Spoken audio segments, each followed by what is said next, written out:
Hey everyone, welcome back. Tonight, I'm reading some stories that will make you question everything you thought you knew about the people closest to you. These are the kind of stories that make you wonder what secrets might be hidden in your own basement, what your family members might be keeping from you, or what discoveries are waiting just behind a locked door. Because let's be honest, sometimes the truth is stranger and darker than anything we could imagine. So grab your favourite blanket, get comfortable, and let's explore some stories that will probably keep you thinking long after the video ends. Our first story comes from someone who learned that sometimes the biggest secrets are hidden in the places we see every day. I'm 28 years old and I've been living in my childhood home for the past 6 months, taking care of it while my parents travel overseas for an extended work assignment. They'll be gone for at least 2 years, maybe longer, and they asked me to maintain the property and make sure everything stays in good condition.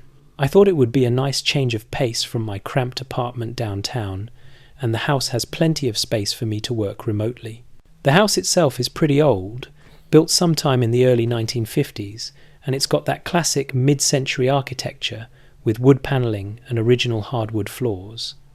My parents bought it back in the late 80s when I was just a baby, and I grew up running through these rooms, playing in the backyard, and spending countless hours in every corner of this place. Or at least, I thought I knew every corner. It started about 3 weeks ago when I was doing some deep cleaning in the basement. The basement has always been partially finished, with one section that's carpeted and has drywall, and another section that's just concrete and exposed beams where my dad kept his tools and workshop area. I was organising some old boxes of Christmas decorations when I noticed something odd about the wall in the unfinished section. There was a section of the concrete wall that looked slightly different from the rest. The colour was just a shade off, and when I ran my hand along it, I could feel a very faint seam running vertically down about 6 feet.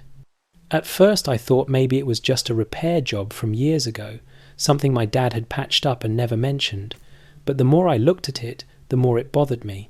The seam was too perfect, too deliberate. I spent the next few days kind of obsessing over it. I'd go down to the basement during my lunch breaks and just stare at this wall, trying to figure out what I was looking at. I even measured the basement from the inside and compared it to the exterior dimensions of the house, and I realised that there was about an 8-foot discrepancy. There was space behind that wall that wasn't accounted for. Finally, I decided I needed to know what was back there. I called my dad, who was in Singapore at the time, and asked him about it. There was this long pause on the phone, longer than normal, and then he said he didn't know what I was talking about. He said the basement was just the basement, nothing special about any of the walls. But I could hear something in his voice, this weird tension that I'd never heard before. That night, I couldn't sleep. I kept thinking about that wall, about the way my dad's voice had changed when I asked about it, about what could possibly be hidden behind there. Around 2 a.m, I got up, grabbed a flashlight and a hammer, and went down to the basement. I know it sounds crazy, and maybe it was, but I had this overwhelming need to know what was behind that wall. I started tapping along the seam with the hammer, listening for hollow spots. About halfway down, I found an area that sounded different, more hollow than the rest. I took a deep breath and started chipping away at the concrete. It came away easier than I expected, almost like it was designed to be removed. Within about 20 minutes, I had created a hole big enough to shine my flashlight through. What I saw made my blood run cold.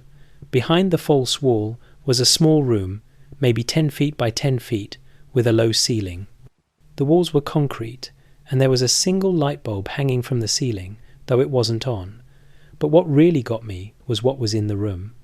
There was a metal bed frame with a thin, stained mattress. There were empty water bottles scattered around. There was a bucket in the corner that I didn't want to think too hard about. And there were scratches on the walls, deep gouges in the concrete like someone had been clawing at them.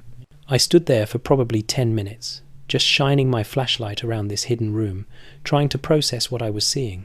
My heart was pounding so hard I could hear it in my ears.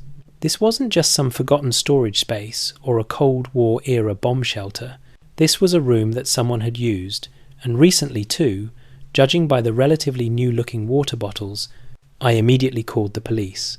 I know I probably should have called my parents first, but I was honestly too freaked out to do anything except dial 911.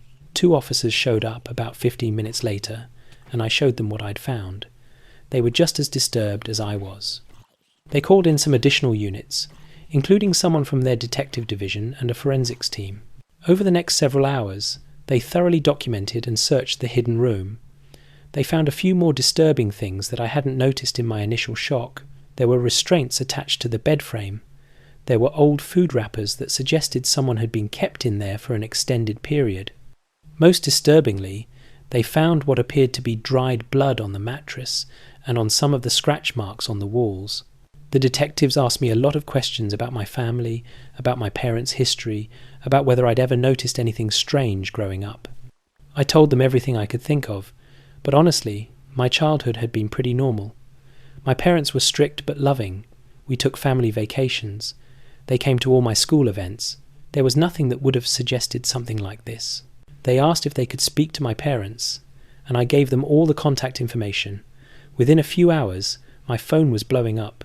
My mum was calling. My dad was calling. Both of them were frantic. My mum was crying, saying they needed to talk to me right away, that I didn't understand, that this was all a big mistake. My dad was more angry than anything, demanding to know why I'd called the police without talking to them first. I didn't answer any of their calls. I was too shocked, too confused, too scared. The detectives advised me that it might be better to let them handle the communication for now, at least until they had more information about what exactly had happened in that room. The forensics team took samples of everything. They said it would take a few weeks to get all the results back, but they were treating this as a potential crime scene. They asked me to think of anywhere else in the house that might have hidden spaces or anything unusual. I spent the next few days going through every room with fresh eyes, but I didn't find anything else out of the ordinary. About a week later, the detective called me in for a meeting. She told me that the forensics had come back with some preliminary results. The blood they'd found was from multiple sources, at least 3 different people based on the DNA analysis. None of it matched anyone in the criminal database, which meant they had no way of identifying who had been in that room. The scratches on the walls had traces of human DNA under them, skin cells and blood, suggesting that someone had been frantically trying to claw their way out. The detective asked me again about my parents' history. Did they have any friends who disappeared over the years? Any strange comings and goings that I might have noticed as a child? Any unexplained absences or odd behaviour? I racked my brain trying to think of anything, any detail that might have seemed off, but I kept coming up empty. As far as I knew, my parents were just normal, middle-class people who worked regular jobs and lived quiet lives. Finally, my parents returned from overseas. The company they were working for wasn't happy about them leaving their assignment early, but my dad said they didn't have a choice. They needed to come home and explain. We met at a lawyer's office, not at the house. The detective was there too, along with another officer. My dad did most of the talking. He said that the room had been built by the previous owner of the house, not by them. When they'd bought the property back in the 80s, they'd discovered the hidden room during some renovation work they were planning. They'd found it empty except for some old furniture and supplies. They'd been horrified by what it suggested, but they'd also been young and scared and didn't want to get involved in whatever dark history the house might have. So they'd done nothing. They'd sealed up the entrance to the room, covered it with a false wall, and pretended it didn't exist. They'd never told anyone about it, not even me. My dad said they'd convinced themselves that it was ancient history, that whatever had happened in that room was long over, and that there was no point in dredging up the past. But the detective wasn't buying it. She pointed out that some of the items in the room, particularly the water bottles, were from the past few years based on the manufacturing codes. Someone had been using that room recently, within the last decade at least. That meant either the previous owner had somehow maintained access to the house and the hidden room, or my parents were lying about when they discovered it and what they knew about its use. My parents insisted they knew nothing about recent activity in the room. They said they'd never gone back into it after sealing it up, that they'd tried to forget it even existed.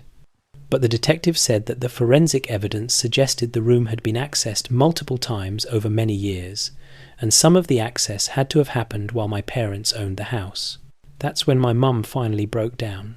She admitted that my dad had known more than he was saying. She said that back in the 90s, my dad had a brother, my Uncle Frank, who'd been living with us for a while. Uncle Frank had some serious problems.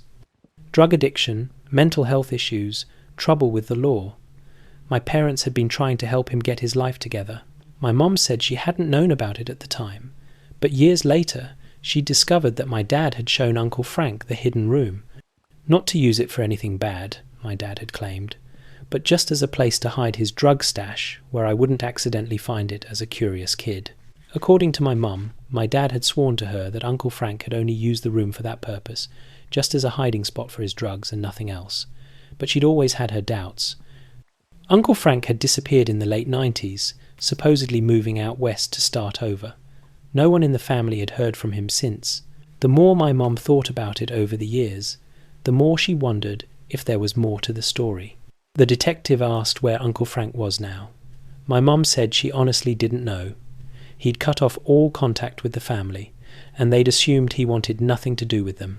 But now, with this room coming to light, and the evidence of multiple people having been held there, she was terrified of what Uncle Frank might have done. The investigation is still ongoing. The police have opened up several cold cases from the area, missing persons reports from the past 30 years, trying to see if any of them might be connected to the hidden room in my parents' basement. They've tracked down Uncle Frank's last known address, but he moved from there over a decade ago, and his current whereabouts are unknown. As for me, I can't live in that house anymore. I'm staying with a friend while I figure out what to do. My parents are likely facing charges for obstruction of justice, at minimum, for not reporting what they knew about the room when they first discovered it. The worst part is not knowing what really happened down there, who those people were, and whether my own family was somehow complicit in something truly evil. Every night I lie awake, wondering if there were sounds I didn't hear as a child, screams that didn't reach my bedroom above, or if maybe they did, and I just thought they were part of a dream. I wonder if I walked past that basement wall hundreds of times, completely oblivious to the suffering that might have been happening just a few feet away. I wonder what other secrets might be lurking in places I thought I knew. That story always hits different, because it's about discovering that your whole life might have been built on top of something dark. Moving on to our next story. This one shows what happens when family members keep secrets that slowly poison everything around them. I'm 33 years old, married to my husband David for 7 years, and we have 2 kids, ages 5 and 3. We live in a small town where everyone knows everyone, and family ties run deep. Both of our extended families live within 20 minutes of us, and we see them regularly for dinners, holidays, and random weekend visits. It's the kind of place where your business is everyone's business, but I'd always thought that meant we looked out for each other. About 4 months ago, I started noticing some changes in David's behaviour. He'd always been an attentive husband and father, but suddenly he was distant. He'd spend hours on his phone, always angling it away from me when I walked by. He started working late more often, coming home after the kids were asleep. When I'd ask him about his day, his answers were vague and dismissive. I knew something was wrong, but every time I tried to bring it up, he'd get defensive and accuse me of being paranoid. I tried talking to my sister about it. She's my closest friend and usually the person I go to when I need advice. But when I mentioned David's strange behaviour, she changed the subject almost immediately. She said I was probably just stressed from taking care of 2 young kids, that all marriages go through rough patches, and that I shouldn't read too much into it. It felt like she was brushing me off, which wasn't like her at all. Things came to a head one Saturday afternoon. David said he had to go into the office for a few hours to finish up a project. I'd heard that excuse so many times by that point that I didn't even argue. After he left, I was putting away laundry when his iPad, which he'd left on the nightstand, buzzed with a notification. I glanced at it, out of habit, and saw a text message preview that made my stomach drop. It was from a number not saved in his contacts, and it said, "Can't wait to see you later. The usual place?" I picked up the iPad, my hands shaking, and opened his messages. What I found was worse than anything I could have imagined. Months of conversations with someone named Melissa, explicit texts, plans to meet up, discussions about how they needed to be more careful because people were starting to notice. There were even messages about how guilty David felt lying to me, but how he couldn't stop because being with Melissa made him feel alive in a way he hadn't felt in years. I felt like I couldn't breathe. I sat there on the edge of the bed, scrolling through months of betrayal, and I couldn't process what I was seeing. But then I noticed something even worse. Mixed in with the text from Melissa were messages from other people, friends and family members who clearly knew what was going on. There was a text from David's brother saying, "Just be careful, man. She's going to find out eventually." There was one from David's best friend saying, "I don't know how much longer I can cover for you." And then I found messages from my sister. My own sister, who I'd gone to for support, who'd told me I was being paranoid. She'd been texting David, telling him to be more discreet, warning him when she thought I was getting suspicious. She'd been actively helping him hide his affair from me. In one message, she told him, "I had to listen to her cry today about how distant you've been. I feel terrible, but I can't betray your confidence. Just please figure out what you want so this can all be over." I took screenshots of everything. My hands were shaking so badly I could barely hold the iPad, but I documented every single conversation, every person who knew, every lie that had been told. Then I called my best friend from college, someone who didn't know David or my family well, and asked if I could come over. I packed bags for myself and the kids, left them in the car, and went to pick up my children from my mother-in-law's house, where they'd been playing with their cousins. My mother-in-law asked if everything was okay. I looked her in the eye and asked if she knew about David's affair. The colour drained from her face. She started stammering, saying she didn't know what I was talking about, but I could tell she was lying. I told her I'd found the messages, that I knew everything, and I asked her again. She broke down and admitted that David had told her about it a few months ago. She'd begged him to end it, she said, but he'd told her he was confused about his feelings and needed time to figure things out.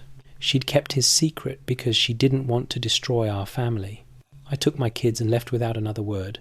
I drove to my friend's house in the next town over and just fell apart. My friend held me while I cried, while I tried to explain that it wasn't just the affair, it was the fact that so many people I trusted had known and said nothing. They'd all chosen to protect David instead of telling me the truth. They'd all sat across from me at family dinners, smiled at me, played with my kids, and never once thought I deserved to know what was happening in my own marriage. Over the next few days, I started making calls. I called my sister first. When she answered, I didn't even let her say hello. I told her I knew everything, that I knew she'd been helping David hide his affair, and that I would never forgive her for it. She tried to explain, said she'd been caught in the middle, that David had begged her not to tell me because he didn't want to hurt me. I told her that her silence had hurt me far more than the truth ever could have. I told her I was done, that I didn't have a sister anymore, and I hung up. I called David's brother, his best friend, his mother. I called everyone who I knew from the texts had been aware of what was happening. Some of them tried to apologize. Some of them tried to make excuses.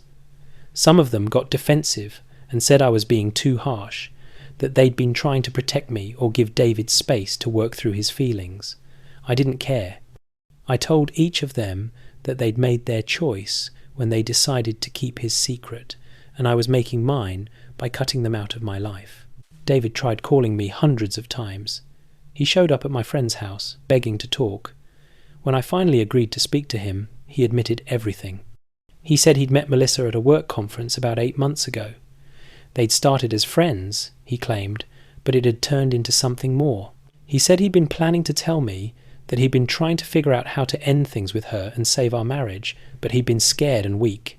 He said the affair was over now, that he wanted to work on our relationship, that he'd do anything to earn my trust back. I asked him about all the people who'd known. He admitted he'd told his family and some close friends because he'd needed advice on what to do.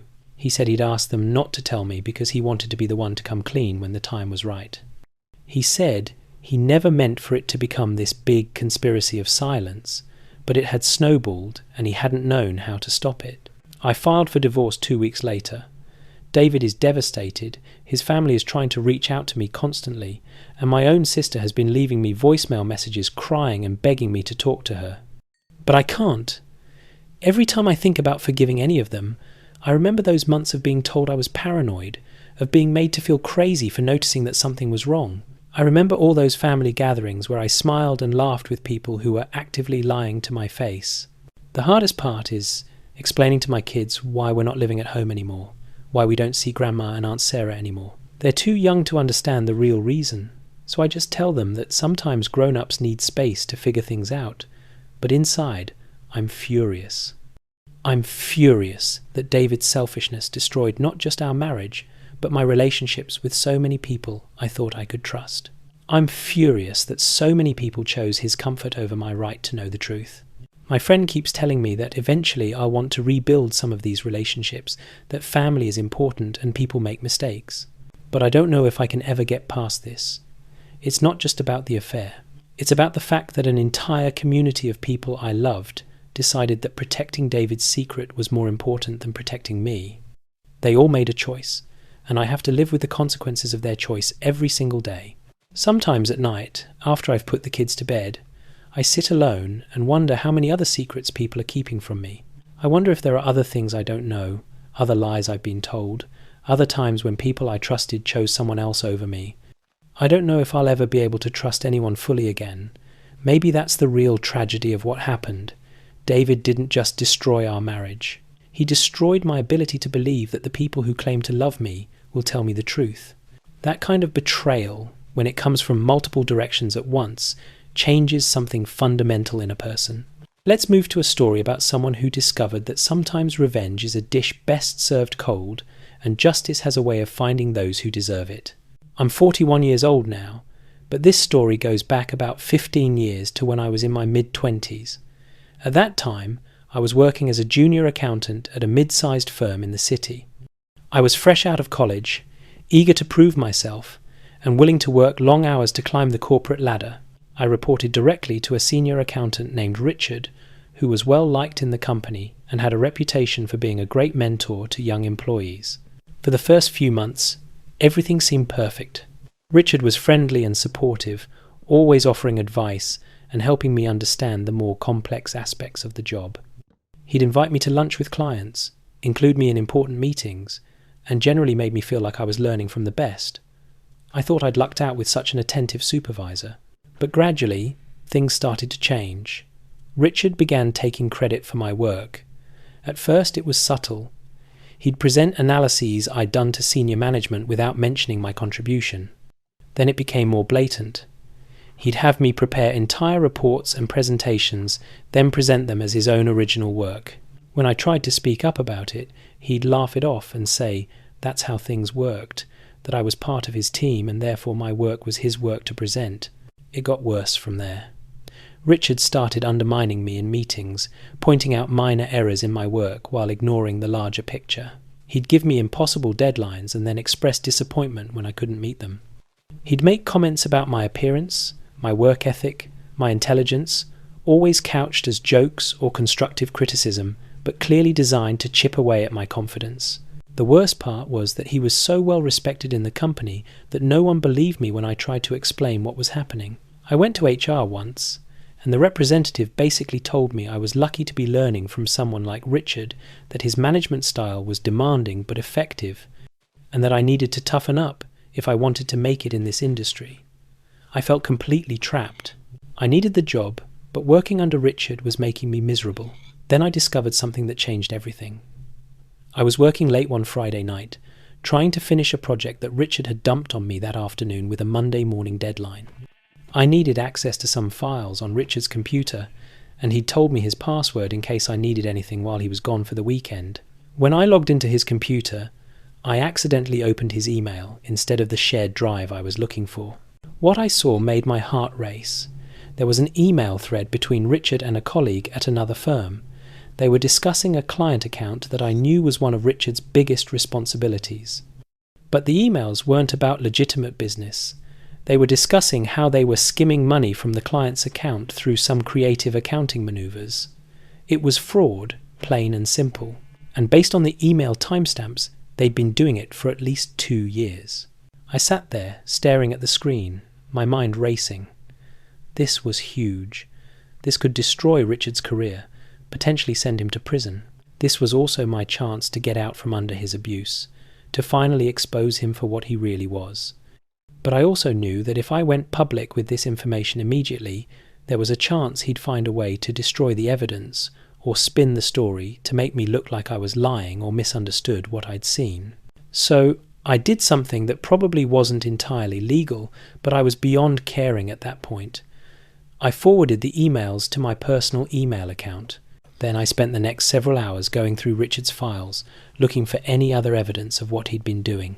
I found spreadsheets that showed the discrepancies, notes about how much they'd taken and when, even some records of how they'd split the money between them. I copied all of it, documenting everything I could find. For the next 6 months, I didn't do anything with the information. I just kept doing my job, enduring Richard's abuse, and building my own reputation separate from him. I started networking with other departments, taking on projects with different supervisors, and slowly establishing myself as competent and reliable. I documented every instance of Richard taking credit for my work, every belittling comment, every impossible deadline. I built a case, not just about the fraud, but about his pattern of behaviour toward me and other junior employees. Meanwhile, I kept an eye on Richard's activities. I noticed he was getting bolder with the fraud. The amounts he was skimming were getting larger. He'd even started doing similar things with other clients. He was so confident that no one would catch him that he'd gotten careless. Finally, after I'd been at the company for about 2 years, I felt ready to make my move. I'd been offered a position at another firm, one with better pay and opportunities. I accepted the position and gave my 2 weeks' notice. Richard was actually relieved to see me go, I think. I'd become too competent, too independent. I was no longer the eager young employee who'd do whatever he said without question. On my last day at the company, I went to the managing partner's office. I told him I had some information about irregularities I'd discovered that I thought he should be aware of before I left. I presented him with everything I'd collected. The emails, the spreadsheets, the documentation of the fraud, and also my personal documentation of Richard's behaviour toward me and other employees. The managing partner's face went white as he looked through everything. He asked me why I'd waited so long to come forward. I told him honestly that I'd been afraid. I'd seen how Richard was protected, how HR had dismissed my complaints about his management style. I'd known that if I came forward without ironclad proof, it would be my word against his, and no one would believe me. So I'd waited until I had evidence that couldn't be disputed, and until I had another job lined up so I wouldn't have to worry about retaliation. The managing partner thanked me for coming forward and said he'd look into it immediately. I left the company that day feeling lighter than I had in 2 years. I started my new job the following Monday and tried to put the whole experience behind me. About 3 weeks later, I got a call from the managing partner at my old company. He told me that they'd conducted a full investigation into Richard's activities. They'd found even more evidence of fraud than what I'd provided. Richard had been stealing from multiple clients, and the total amount was in the hundreds of thousands of dollars. They'd fired him immediately and reported him to law enforcement. He was facing both civil lawsuits from the clients and criminal charges for embezzlement and fraud. But that wasn't all. The investigation had also revealed Richard's pattern of taking credit for other employees' work and his history of creating hostile work environments for people who reported to him. Several other former employees had come forward once they heard about the investigation, sharing their own stories about Richard's behaviour. The company was implementing new oversight procedures and taking the complaints against their management culture seriously. Richard's attorney tried to contact me, I assumed to intimidate me into not cooperating with the prosecution, but I referred them to my own lawyer. I ended up testifying at his trial.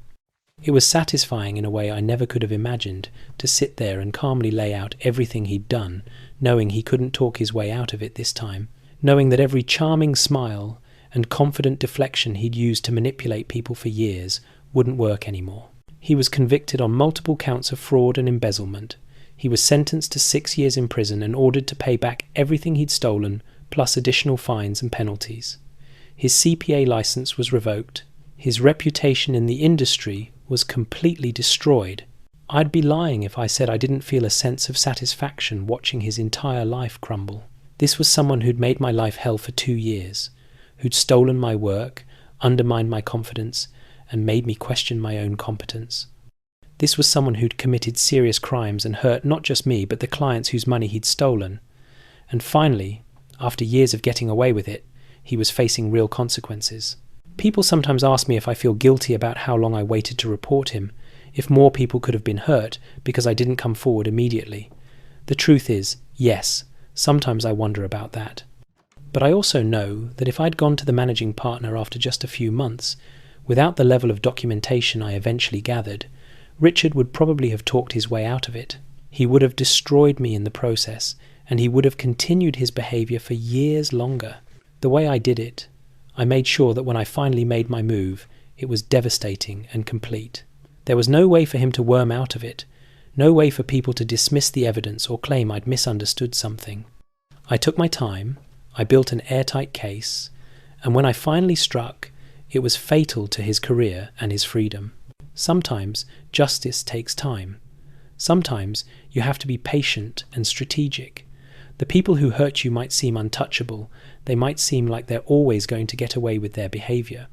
But if you're smart, if you're careful, if you document everything and wait for the right moment, karma doesn't just catch up with them. It runs them over completely. Now, let's talk about a story that shows how sometimes the people we trust the most are hiding things that change everything we thought we knew. I'm 52 years old, and this story is about something I discovered about my father just 2 years before he passed away. My dad was an amazing man, or at least that's what I always thought. He was kind, generous, involved in the community, loved by everyone who knew him. He and my mom had been married for 50 years when he got sick with cancer. Those last 2 years of his life, I became his primary caretaker, managing his medications, taking him to appointments, helping him with daily tasks as he got weaker. One afternoon, about 6 months before he died, I was looking for some insurance paperwork that I needed to file a claim for one of his medical bills. He'd told me everything was in his office filing cabinet, in a folder labelled Important Documents. I found the filing cabinet and started going through the folders, looking for the right insurance information. But I found something else instead. There was a folder tucked way in the back, unlabelled, that I almost missed. Inside were documents that I couldn't immediately make sense of. Birth certificates, adoption papers, death certificates, all for people I'd never heard of. There were also photographs, old ones from the 60s and 70s, showing my father with a woman I didn't recognise and 2 young children.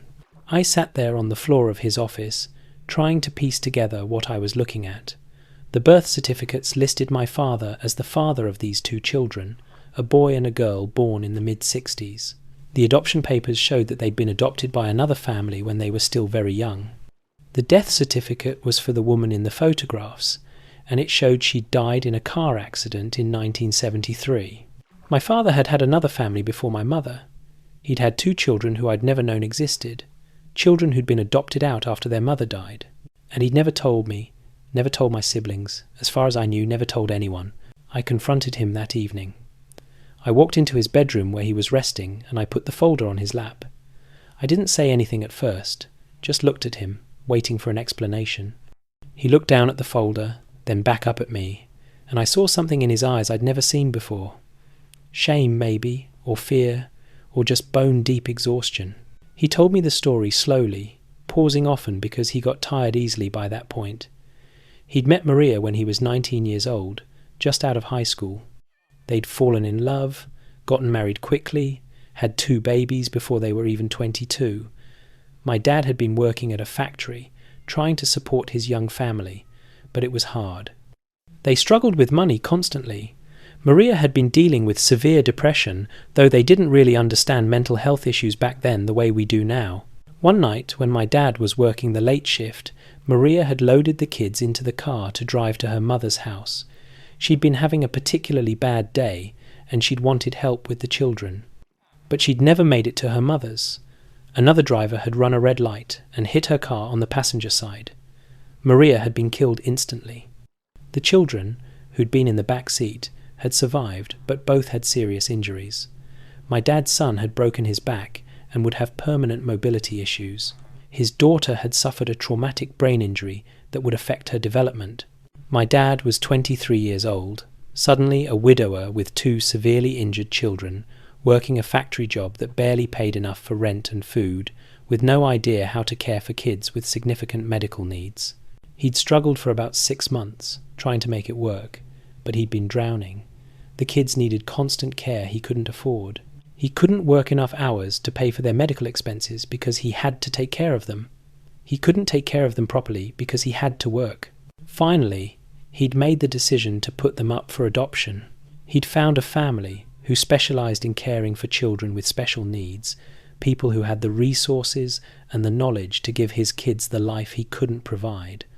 He'd signed away his parental rights, telling himself it was the best thing for them, that they'd be better off with people who could actually take care of them properly. Then he'd tried to move on with his life. He'd moved to a different city, started over, tried to forget the family he'd lost and the children he'd given up. He'd met my mother a few years later. They'd built a life together, had 4 children, created what looked like a picture-perfect family. But he'd never told anyone about his first marriage, about Maria, about the children he'd given away. He'd buried that part of his past so deep that sometimes even he almost forgot it was there. I asked him if he'd ever tried to contact his first children to see how they were doing. He said no. The adoption had been closed, and he hadn't been allowed to have contact with them. But more than that, he'd been too ashamed, too afraid of what they might think of him for giving them up. He'd convinced himself they were better off not knowing he existed, that he would just be a painful reminder of the tragedy that had upended their early lives. I asked him if Mum knew. He said yes, he'd told her before they got married. It had been one of the hardest conversations of his life, confessing to the woman he wanted to spend his life with that he'd had this entire other life before her. My mother had been understanding, had told him she didn't judge him for the impossible choice he'd made when he was barely more than a kid himself. But they'd agreed together never to tell anyone else, not their children, not their extended families, not their friends. It would be their secret. A painful chapter from before their life together had begun. I was reeling. My father had had 2 other children out there somewhere, children who would be in their 50s by now. I had a half-brother and a half-sister I'd never met, and my mother had known about it my entire life, and never said a word. I asked my father if he wanted me to try to find them, to let them know that he was sick, to give them the chance to meet him before he died. He thought about it for a long time, and then he said no. He said it wouldn't be fair to them to suddenly appear in their lives after more than 50 years. They probably didn't even remember him. They'd built lives with their adoptive family, and he didn't want to disrupt that by showing up as the father who'd given them away when they needed him most. But I couldn't let it go.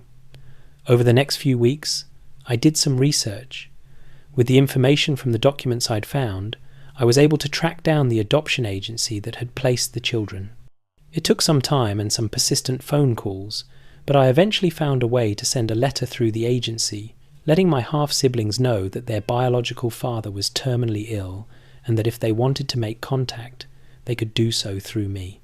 I didn't tell my father what I'd done. I figured if they didn't respond, there was no point in getting his hopes up or making him feel worse about his decision all those years ago. I waited, checking my email constantly, not really expecting anything to come of it. But 3 weeks later, I got a response. It was from my half-sister. She said she and her brother had always known they were adopted, and they'd known their biological father had given them up after their mother died. Their adoptive parents had been honest with them about their history. She said they didn't harbour any ill will toward my father. They understood he'd been in an impossible situation as a young man dealing with circumstances beyond his control. They were both doing well. She had become a physical therapist and was married with 3 children. Her brother, despite his mobility challenges, had become a successful accountant and was also married with 2 kids. And yes, she said, they would very much like to meet their biological father before he passed away, if he was willing. I showed the email to my dad. He cried, which I'd rarely seen him do. He said he'd never imagined they'd want to meet him, that they'd understand his choice, that they'd turned out okay despite everything. We arranged a meeting for the following weekend. My half-siblings drove several hours to come to our town. When they walked into my dad's house, there was this moment where everyone just stood there, not quite knowing what to do or say. Then my half-sister, whose name was Grace, walked over to my dad and hugged him. She said, "Thank you for doing what you thought was best for us, even though it must have been the hardest thing you ever did. We spent the day together, all of us. Grace and Thomas, that was my half-brother's name, shared stories about their lives, their families, their careers. My dad told them about Maria, how much he'd loved her, how devastated he'd been when she died. He apologized over and over for giving them up, even though they kept telling him they understood that they'd had good lives with their adoptive family, that they didn't blame him. Before they left that evening, Grace gave my dad a photo album. She and Thomas had put it together after getting my letter. It was full of pictures from their lives. School photos, graduation pictures, wedding photos, pictures of their own children, a visual history of the lives they'd lived, the lives my father had missed being part of. She told him she wanted him to know that his decision to let them be adopted had given them the chance to thrive, that he shouldn't spend his last months feeling guilty about the choice he'd made. My dad looked through that album every day for the remaining months of his life. Grace and Thomas came to visit a few more times before he got too sick for visitors. They were there at his funeral, sitting in the front row next to my siblings and me. After the service, we all went out to dinner together, and it felt surreal but also right. These people who'd been strangers to us 6 months ago were family in every way that mattered. Looking back, I'm grateful I found that folder, even though it turned my understanding of my father's life upside down. I'm grateful I reached out to Grace and Thomas, even though my father had initially said he didn't want me to, because those last few months, I got to see a weight lift from my father that I hadn't even known he was carrying. He got to know that his children were okay, that they'd forgiven him, that his worst decision hadn't destroyed their lives the way he'd feared it had. But I also learned something about my mother through all of this. She'd kept this enormous secret for nearly 50 years. When I asked her about it after my dad died, she said it was his story to tell or not tell, and she'd respected his choice to keep it private. But I could see in her eyes that it had cost her something over the years, carrying that knowledge, keeping that piece of his past hidden from her own children. Secrets, even ones kept for understandable reasons, have a weight to them. They create distance between people, even people who love each other. My parents had a strong marriage, but I wonder sometimes how it might have been different if they hadn't been carrying this secret between them for decades. I wonder what it would have been like growing up knowing I had 2 older half-siblings out there somewhere. But I also try not to judge my father for his choices. He was 23 years old, traumatized, overwhelmed, and trying to do what he thought was best in an impossible situation. And in the end, Grace and Thomas did have good lives. They got the care and support they needed. They became successful adults with families of their own. Maybe my father's decision really was the right one, even if it cost him something he could never fully get back. These stories we've shared so far tonight, they all have something in common. They're about discovering that the people and places we think we know completely can hold secrets that change everything. But we're not done yet.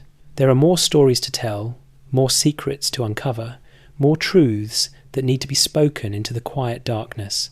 Let me tell you about someone who discovered that inheritance isn't always about money and property.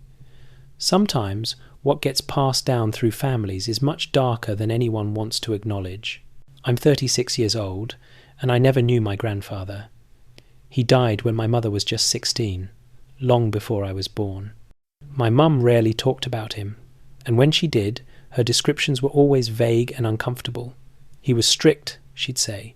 He was old-fashioned. He had his ways. I always got the sense there was more to the story, but my mum would change the subject whenever I pushed for details. My grandmother, on the other hand, I knew well. She was a sweet woman, always baking cookies, always ready with a hug and a kind word. She lived alone in the same house where my mother had grown up, a big old Victorian in a quiet neighbourhood. When she started showing signs of dementia about 5 years ago, my mum and I took turns checking on her, making sure she was eating, helping her with bills and appointments. As the dementia progressed, my grandmother started talking about things from her past, memories bubbling up at random times. Sometimes she thought I was my mother as a child. Other times she thought I was her own sister who'd died decades ago. It was heartbreaking to watch her lose herself bit by bit, but there were also these moments of strange clarity where she'd say things that seemed important, even if they didn't make sense in the moment. One afternoon when I was visiting her, she suddenly grabbed my hand with surprising strength. Her eyes were focused in a way they hadn't been in months. She said, "You need to find the room. You need to know what he did. It's not right that it stays hidden." I asked her what she meant, what room, what was hidden. But just as quickly as the clarity had come, it faded. She started talking about needing to prepare dinner for her husband, even though he'd been dead for 40 years. I mentioned the incident to my mum, who got very quiet. She said Grandma was just confused, that dementia makes people say strange things that don't mean anything.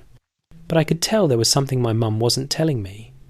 That look was back in her eyes, the same uncomfortable avoidance she'd always had when the topic of my grandfather came up. A few months later, my grandmother passed away. It was peaceful, expected, and in some ways a relief because she'd been suffering for so long. My mum inherited the house and asked me to help her go through it, decide what to keep, what to donate, what to throw away. It's a strange thing, sorting through the possessions of someone who's gone, trying to decide what has value and what's just stuff. We'd been working through the house for about a week when I found myself in the attic, going through old boxes of photographs and documents. My mum was downstairs dealing with the kitchen. I was looking through a box of my grandfather's things, old war medals, some documents from his time in the service, photographs of him as a young man in uniform. That's when I noticed something odd about the attic floor.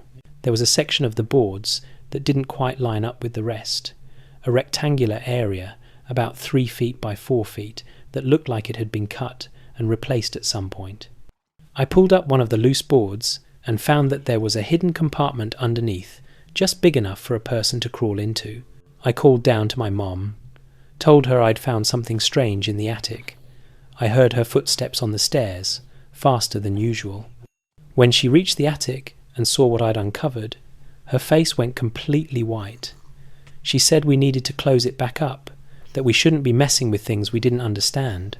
But I'd already seen that there was something down there, what looked like old leather journals or photo albums. I reached down and pulled out one of the items. It was a leather-bound book, worn and old, with no title on the cover. I opened it to a random page and saw that it was filled with handwritten entries, like a diary. The handwriting was precise and controlled, and the entry I'd turned to was dated from 1962. I started reading. What I read made my stomach turn. My grandfather had written about a young woman he'd encountered at his workplace. He described following her home, learning her routine, planning how he might approach her. The entry was clinical and detached, like he was documenting an experiment rather than stalking another human being. I flipped to another page, then another. Each entry was similar, describing different women, different patterns of behaviour, different plans. Some entries described attempts that had failed. A woman who'd noticed him following her and called the police. A planned encounter that didn't happen because the woman's boyfriend picked her up from work unexpectedly. But other entries described successes. Women he'd managed to approach, to charm, to lure into vulnerable situations.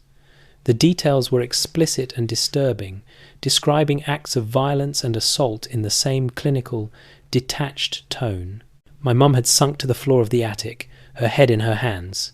She was crying silently. I asked her if she'd known about this. She said yes. She'd found the journals when she was 17, not long after my grandfather died. She'd been looking for something in the attic and had stumbled onto the hidden compartment just like I had. She'd read enough to understand what her father had been, what he'd done, and it had broken something inside her. She'd never told anyone. Not her mother, not her friends, not the police. She'd been terrified and ashamed, feeling like somehow she was responsible for her father's actions just by being related to him. She put the journals back and tried to forget they existed. She'd moved out of the house as soon as she could, gone away to college, built a life far away from the place where she'd grown up.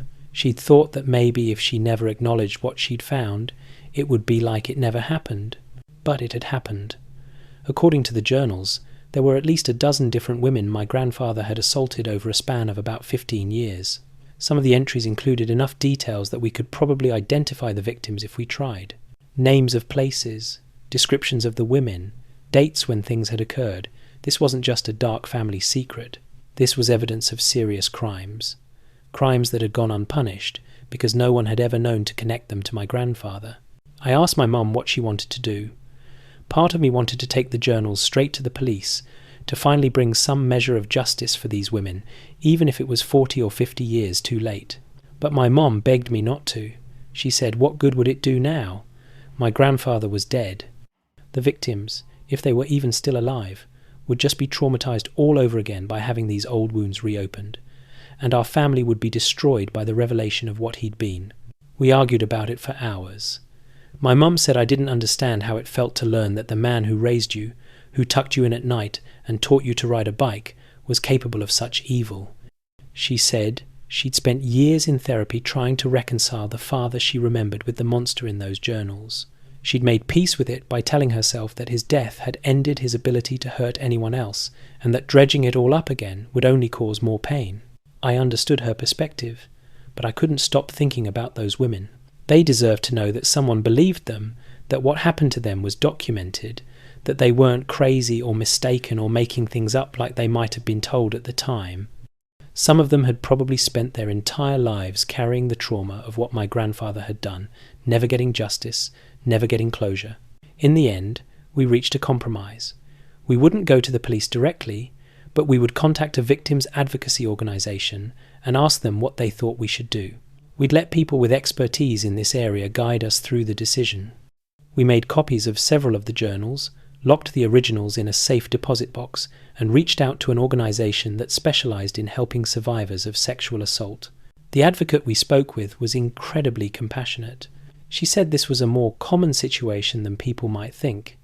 Families discovering evidence of crimes committed by deceased relatives and struggling with what to do about it. She said that yes, some victims would want to know, would find it healing to finally have their experiences validated, but others would prefer not to be contacted, would rather leave the past in the past. She suggested we work with law enforcement to see if any of the incidents described in the journals matched unsolved cases from that time period. If they did, the police could potentially reach out to those victims through official channels, offering them the option of learning more without forcing any contact they didn't want. It would give the victims agency in the process, letting them decide how much they wanted to engage with this information. That's what we ended up doing. We turned the journals over to a detective who specialised in cold cases. She was professional and understanding, never making us feel judged for the actions of our relative. Over the next several months, she worked through the entries, cross-referencing them with reports from that time period. She found 6 cases that seemed to match the descriptions in my grandfather's journals, attacks that had been reported but never solved. The detective reached out to those 6 women through letters, explaining that new information had come to light regarding their cases and offering them the opportunity to learn more if they chose to. 3 of them responded. 2 said they appreciated knowing that someone finally believed them, but they didn't want any more details. They'd moved on with their lives and preferred to leave it in the past. 1 wanted to know everything. I met with that woman, along with my mother and the detective. Her name was Carol, and she was in her early 70s. She told us that she'd been 19 when my grandfather attacked her. She'd been working as a secretary at the company where he was a manager. He'd offered her a ride home one evening when she'd missed her bus. She'd felt safe with him because he was older, married, seemed respectable, but instead of taking her home, he'd driven to a secluded area and assaulted her. She'd reported it to the police, but back in 1968 they hadn't taken it seriously. They'd said it was a he said she said situation, that maybe she'd led him on, that pressing charges would just drag her name through the mud. So she'd dropped it, tried to forget it happened, changed jobs, and moved to a different neighbourhood.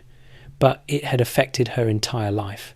She'd struggled with relationships, with trust, with feeling safe in the world. Meeting us, seeing the journal entries that described what had happened to her in my grandfather's own handwriting, Carol said it was like a weight she'd been carrying for 50 years suddenly lifted. She'd spent decades wondering if maybe the police had been right, if maybe she'd somehow brought it on herself, if maybe it wasn't as bad as she remembered. Seeing it documented in his own words, seeing that he'd planned it and targeted her deliberately, she said it validated her experience in a way nothing else ever had. She also said something that stuck with me. She said she didn't blame my mother or me for what my grandfather had done. His actions were his own, but she was grateful that when we'd found the evidence of his crimes, we hadn't just destroyed it and pretended it didn't exist. She said too many families do that, protect the legacy of the perpetrator at the expense of the victims, and it was meaningful that we'd chosen differently. My mother cried through most of that meeting. Afterward, she told me that she'd been wrong to want to keep the journals hidden. She said she'd been so focused on protecting herself and our family from shame that she hadn't fully considered the women her father had hurt. Meeting Carol, seeing the impact that validation had on her, my mum said it made the discomfort worth it. The detective is still working through the journals, trying to match other entries to unsolved cases. It's slow work because the records from that time period aren't always complete or accessible. But she's committed to reaching out to as many victims as she can identify, giving them the choice of whether to engage with this information. As for my grandmother, I think about that moment when she grabbed my hand and told me to find the room, to know what he did. I think she knew about the journals. Maybe she'd found them years ago, or maybe my grandfather had told her about them. Living with that knowledge, married to a man who'd done such terrible things, must have been its own kind of prison. Maybe in her dementia, when the social filters we all maintain broke down, part of her wanted the truth to come out, wanted someone to know so she didn't have to carry that burden alone anymore. We ended up selling my grandmother's house. Neither my mum nor I could imagine living there knowing what we knew. We used some of the money to make anonymous donations to organisations that support survivors of sexual assault. It felt like the least we could do, using something that came from my grandfather's estate to support the kind of people he'd victimised. This experience changed my relationship with my mother. She'd been carrying this terrible secret for almost 20 years, dealing with it alone, and I'd never known. Since we went through this together, we've been closer, more honest with each other. She's told me things about her childhood that she'd never shared before, about the ways my grandfather had been controlling and cruel, even in the normal interactions of family life, little red flags that made more sense in light of what we now knew about him. And I think about inheritance differently now. We inherit more than just physical possessions from our families. We inherit stories, patterns, secrets, and sometimes we inherit the responsibility of dealing with truths that previous generations couldn't or wouldn't face. What we do with that inheritance, that's what defines us. That's a heavy story, I know, but sometimes the heaviest stories are the ones that need to be told. Let's shift gears a little bit and talk about a different kind of discovery, one where someone found out that the life they'd been living was built on a foundation of lies. I'm 44 years old, and up until 3 years ago, I thought I knew exactly who I was. I was the youngest of 3 siblings, daughter of Robert and Martha, grew up in a comfortable suburban home, had a normal childhood. My older brother and sister and I all had the same brown eyes, same dark hair, same general build. We looked like a match set, and no one ever questioned that we were full biological siblings. But when I was 41, I decided to do one of those ancestry DNA tests. It was just for fun, really. I was curious about my heritage, wanted to see if the family stories about having Irish roots were actually true, maybe connect with some distant cousins. I sent in my sample and then pretty much forgot about it for a few weeks while I waited for the results.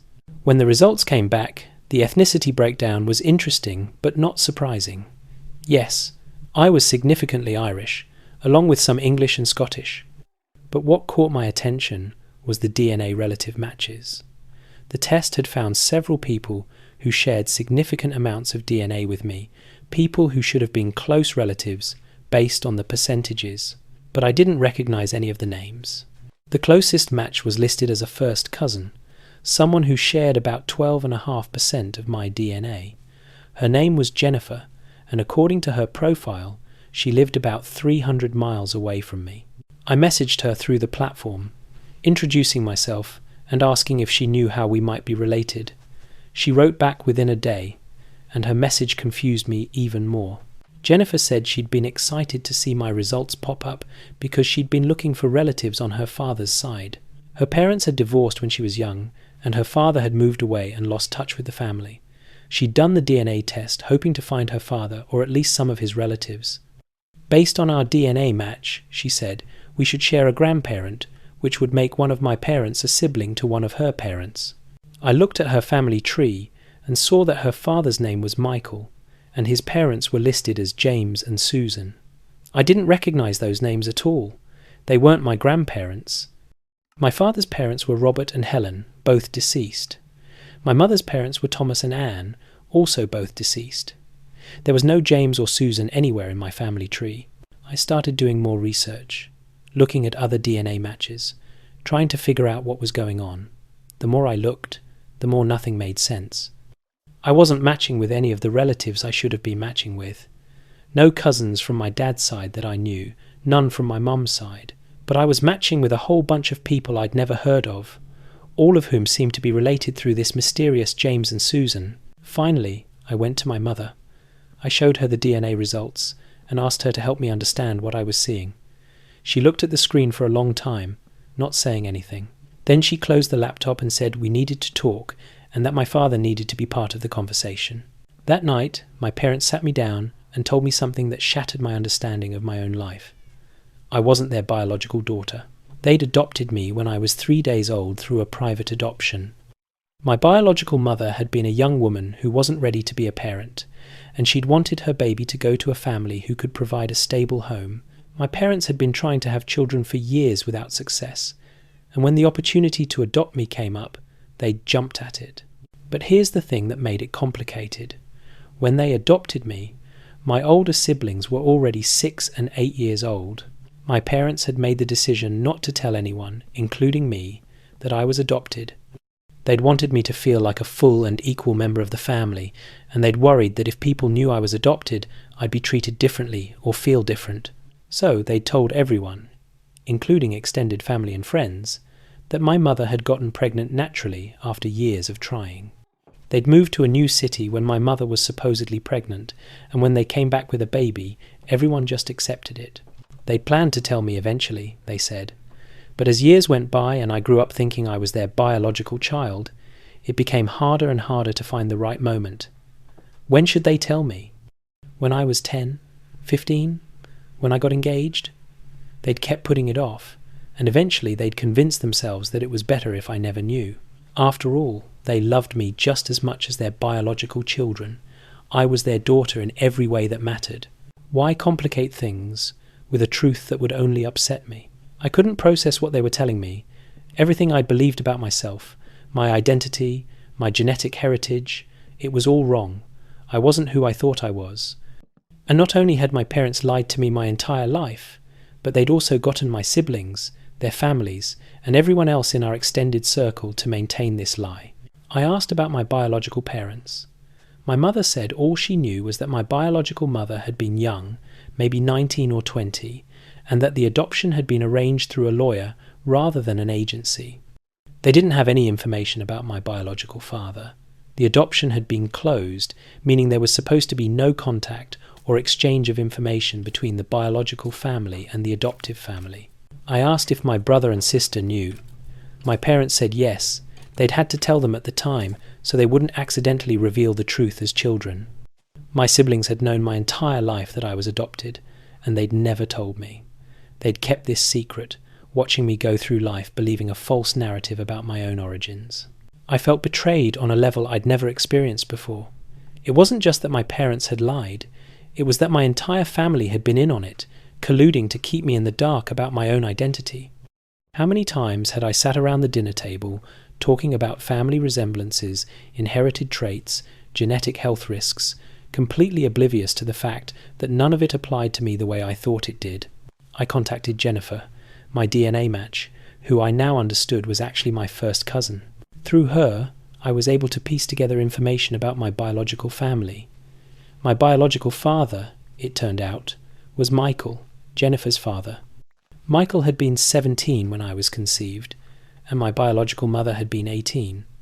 They'd been high school sweethearts who'd broken up before my biological mother realized she was pregnant. She'd made the decision to place me for adoption without telling Michael, and he'd never known I existed. Jennifer helped me find Michael. He was living in Oregon, working as a contractor, and he'd had 3 kids with his ex-wife before they divorced. He was shocked when I reached out to him. He'd had no idea that he'd fathered a child when he was 17. My biological mother had never told him, and by the time I made contact, she'd passed away a few years earlier from cancer, so I couldn't ask her about her decision. Michael was cautious at first, wanting to do his own DNA test to confirm what I was telling him. Once that came back and confirmed I was his daughter, he was willing to meet. I flew out to Oregon, and we spent a weekend getting to know each other. It was surreal, sitting across from this man who was genetically my father but was essentially a stranger. He introduced me to his other children, my half-siblings, who were curious and welcoming. They said it was weird but also kind of cool to suddenly have an older sister they'd never known about. Through them, I learned about my biological family's medical history, which was actually important because there were some genetic health issues that ran in the family that I should be aware of. But the strangest part was how much I looked like them. I'd always thought I resembled my adoptive family, but that was just because I'd been looking for the similarities. When I stood next to my biological half-sister, the resemblance was undeniable. We had the same nose, the same smile, the same mannerisms. It was like looking at an alternate version of myself. My relationship with my adoptive parents has been strained since this all came out. I understand that they thought they were doing the right thing, that they wanted me to feel like I belonged. But the deception has damaged my trust in them. Every time they say they love me, I find myself wondering what else they might be lying about, what other truths they think I'm better off not knowing. My relationship with my siblings has been even more complicated. They claim they wanted to tell me but felt bound by our parents' decision. They say it wasn't their secret to reveal, but I can't help feeling like they chose our parents' comfort over my right to know the truth about myself. Every birthday party, every holiday, every family gathering where they smiled and acted like everything was normal while knowing this huge secret, it feels like a betrayal. I've been seeing a therapist to work through all of this. She says my feelings of betrayal and anger are valid, that I have a right to grieve for the identity I thought I had. She also says that eventually I might be able to integrate both families into my sense of self, to see the adoptive family who raised me and the biological family I never knew as different parts of my whole story. But right now, I'm just angry. I'm angry that a simple DNA test, something I did on a whim out of curiosity, completely upended my understanding of who I am. I'm angry that my parents made a decision before I was even old enough to have an opinion about it, a decision that affected my entire life. I'm angry that so many people kept this secret, thinking they were protecting me, when really they were just protecting themselves from having a difficult conversation. And I'm sad.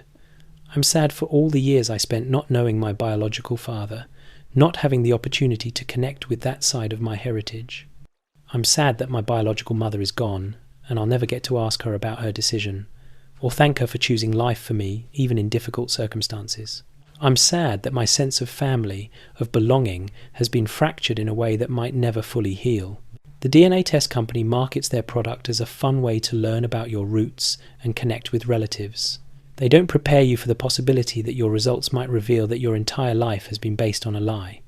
They don't warn you that sometimes learning the truth about your origins comes at the cost of your relationships with the people who raised you. If there's anything I've learned from this experience, it's that secrets, even ones kept with good intentions, have a way of coming out eventually. And when they do, the damage is often worse than if the truth had been told from the beginning. My parents thought they were protecting me, but what they really did was rob me of the chance to know my full story and make my own decisions about how to integrate all the pieces of my identity. These kinds of revelations, they change you in ways that are hard to explain. You look in the mirror and see the same face, but somehow it's different now. You think about all the little moments in your life, all the times something didn't quite add up, but you dismissed it because you trusted what you'd been told. You wonder what other secrets might be hiding in the shadows, waiting for the right moment to emerge and shatter everything you thought you knew. And you realize that identity is more fragile than you ever imagined. Who we are, it's not just about biology or upbringing, it's about the stories we tell ourselves and the stories others tell us. When those stories turn out to be fiction, even well-meaning fiction, it shakes the very foundation of your sense of self. That's another heavy one, I know, but that's what tonight is about. These are the stories that keep us awake sometimes, the ones that make us question everything we think we know. Let me share one more with you before we close out for the evening. This one is about someone who learned that justice doesn't always come from the courts, and sometimes the consequences we face are the ones we create for ourselves. I'm 29 years old, and this story is about my former boss, a man named Richard who thought he was untouchable. I worked at a small marketing agency straight out of college. It was my first real job in my field, and I was excited to learn and prove myself. Richard was the owner of the agency, and he'd built it from the ground up over about 15 years.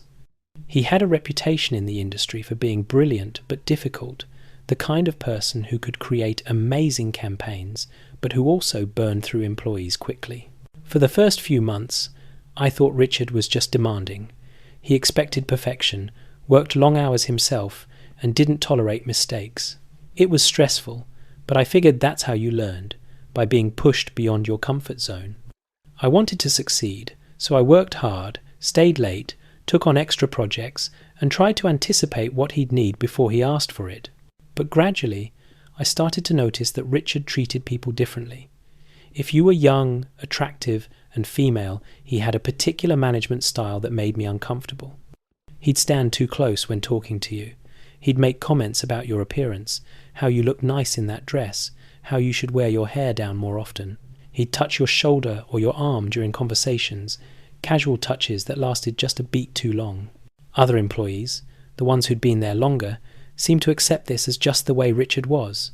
When I mentioned feeling uncomfortable to a co-worker, she told me to pick my battles, that Richard meant well and didn't intend to make anyone feel bad. She said if you wanted to work in this industry, you had to have thick skin. So I tried to ignore it, tried to focus on my work and not read too much into Richard's behaviour. Then, one evening, about 6 months into my time at the agency, I was working late, finishing up a presentation that was due the next morning. Most of the office had cleared out by 7, but Richard was still there, as he usually was. He came by my desk around 8 with a bottle of wine and 2 glasses. He said we should celebrate because we'd just landed a big new client, and my work on the pitch had been impressive. I didn't really want to drink with my boss at 8 o'clock at night in an empty office, but I also didn't want to seem ungrateful or unfriendly. So I accepted a glass of wine and said thank you for the compliment on my work. We talked about the new client for a few minutes, about the campaign we'd be developing, about the opportunities this could create for the agency. Then Richard's tone shifted. He started asking me personal questions. Did I have a boyfriend? What did I like to do on weekends? Had I always wanted to work in marketing? The questions themselves weren't inappropriate, but the way he was asking them, leaning in close, his hand resting on the back of my chair, made my skin crawl. I tried to keep my answers brief and professional, looking for an opportunity to excuse myself and leave. That's when he did it. He leaned in and tried to kiss me. I pulled back immediately, standing up so fast that my chair rolled backward and hit the desk behind me. I said I needed to go, that I was tired and wanted to get home. Richard laughed it off, said he'd misread the situation, that the wine had gone to his head. He said we should just forget it happened and start fresh tomorrow. But I couldn't forget it happened. I barely slept that night, running through the interaction in my head, wondering if I'd somehow given him the wrong impression, even though I knew I hadn't. I dreaded going into work the next day, but I also needed the job. I was still paying off student loans, living paycheck to paycheck, and I didn't have the luxury of quitting without something else lined up. The next few weeks were awful. Richard acted like nothing had happened, but I could tell he was watching me, gauging my reaction, seeing if I was going to make an issue of it. I started avoiding being alone with him, making sure other people were always around when we had to interact. I stopped working late, even when I had deadlines, leaving at exactly 5:30 every day and finishing work at home if necessary. My co-workers noticed the change in my behaviour, but no one said anything directly. There was this culture of silence in the office, this unspoken understanding that you didn't talk about the uncomfortable things Richard did because complaining would only make your life harder. I heard through the office grapevine that I wasn't the first person this had happened to, that Richard had a pattern of making passes at young female employees. Some had quit because of it. Others had just learned to manage his behaviour and keep their distance. I started looking for other jobs, but the market was tight and I didn't have much experience yet. Months went by, and I felt stuck in this situation where I had to keep showing up every day to work for a man who'd crossed a line with me and clearly felt no remorse about it. My mental health was suffering. I was anxious all the time, dreading each workday, feeling like I was walking on eggshells. Then, something happened that changed everything. One of our biggest clients, a company whose account represented about 30% of our agency's revenue, reached out to me directly. Their marketing director had been impressed with my work on their campaigns and wanted to know if I'd be interested in coming to work for them. They were creating a new in-house marketing position and thought I'd be perfect for it. It was the opportunity I'd been waiting for. Better pay, better benefits, a chance to get away from Richard and the toxic environment he'd created. I accepted the offer immediately and gave my 2 weeks' notice at the agency. Richard was furious. He pulled me into his office and berated me for being disloyal, for going to work for a client, for leaving him in a difficult position. I just sat there and took it, counting down the days until I'd be free. On my last day, the marketing director from my new company called Richard. I wasn't in the room, but I heard about it afterward from my co-workers. She told Richard that one of the conditions of my employment was that her company would no longer be using his agency for their marketing needs. She said I'd been a valuable member of his team, and she was disappointed to learn about the work environment that had driven me to leave. She didn't mention the incident specifically, but Richard knew what she was talking about. Losing that client was a huge blow to the agency. Richard tried to salvage the relationship, offering discounts, promising changes, but the client was firm in their decision. Within a few months, word had gotten around the industry about why they'd pulled their business. Other clients started asking questions, started looking more closely at the agency's practices and culture. 2 more major clients left, taking their accounts to other agencies. Richard tried to rebuild, but the damage was done. The best employees started leaving, seeing the writing on the wall. New clients were harder to come by because the agency's reputation had been tarnished. Within a year, Richard had to downsize significantly, laying off most of his staff and taking on much smaller clients just to keep the doors open. I heard through the industry grapevine that Richard was bitter about the whole situation. He blamed me for ruining his business, claimed I'd spread lies about him, said I was vindictive and unprofessional. But the truth was, I'd never said anything publicly about what had happened. I didn't have to. His behaviour had been an open secret for years, and once the consequences started catching up with him, other people felt empowered to speak up about their own experiences with him. Several former employees came forward with their own stories. Some had experienced similar incidents to mine. Others talked about verbal abuse, unreasonable working conditions, retaliation for raising concerns. The picture that emerged was of a man who'd used his position of power to create a work environment where people felt scared and helpless, where inappropriate behaviour was tolerated because speaking up would cost you your career. Richard tried to salvage his reputation, releasing a statement about how he was committed to creating a better workplace culture and learning from his mistakes. But it was too little, too late. The industry had moved on, and there were plenty of other agencies that didn't come with his baggage. As for me, my new job was everything I'd hoped for and more. The work was challenging and rewarding. My co-workers were professional and supportive, and I finally felt like I could just focus on doing good work without worrying about navigating a minefield of inappropriate behaviour and power dynamics. My career thrived in a way it never could have if I'd stayed at Richard's agency. The best part was that I didn't have to destroy Richard's career myself. I didn't have to file a lawsuit or go public with my story or wage some kind of campaign against him. All I had to do was leave and do good work somewhere else. The consequences he faced were the natural result of his own actions catching up with him. People in the industry had known about his behaviour for years, but as long as his business was successful, they'd been willing to overlook it. Once that success faltered, suddenly everyone was willing to acknowledge what they'd known all along. Sometimes justice doesn't come from the legal system or from some dramatic confrontation. Sometimes it comes from people quietly making different choices, choosing to take their business elsewhere, choosing to work for companies with better values, choosing not to tolerate behaviour that everyone knows is wrong, even if no one wants to say it out loud. Richard's agency still exists, but it's a shadow of what it used to be. He works with small, local clients, barely making enough to cover his overhead. The brilliant career he'd built over 15 years collapsed in less than 2 because he couldn't keep his hands to himself and his ego in check. And the ironic thing is, he still doesn't really understand why. He still thinks he was the victim, that I somehow sabotaged him, that the industry turned on him unfairly. But I know the truth, and so does everyone else in the industry.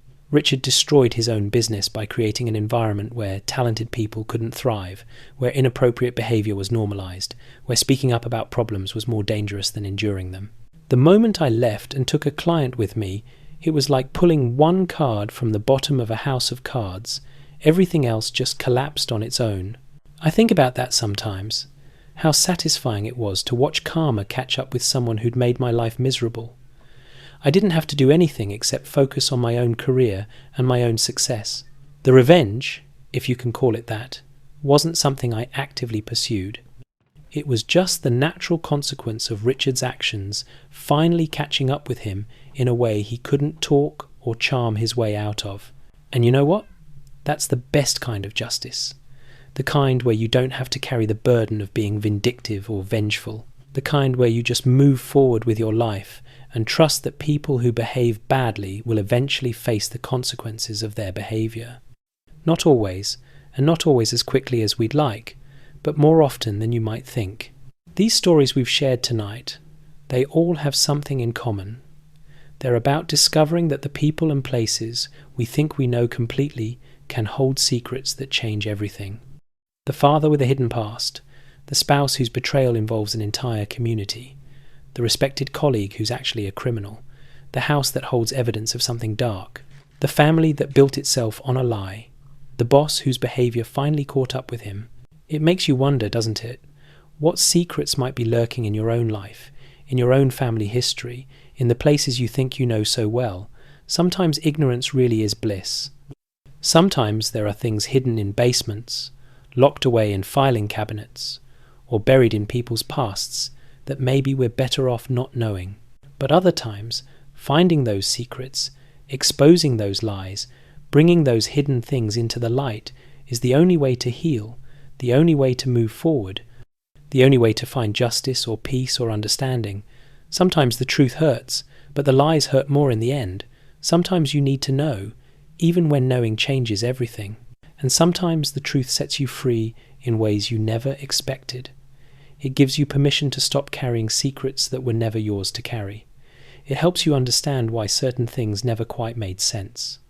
It allows you to make informed decisions about your relationships, your identity, your place in the world. The truth can be messy and painful and complicated, but at least it's real. At least it's something solid you can build on, rather than the shifting sand of lies and half-truths and secrets that everyone's agreed not to talk about. That's all for tonight. I hope these stories gave you something to think about as you drift off to sleep. Maybe they made you appreciate the honesty in your own life, or maybe they made you wonder what might be hidden just out of sight. Either way, thank you for being here, for listening. Sweet dreams, everyone, and I'll see you next time.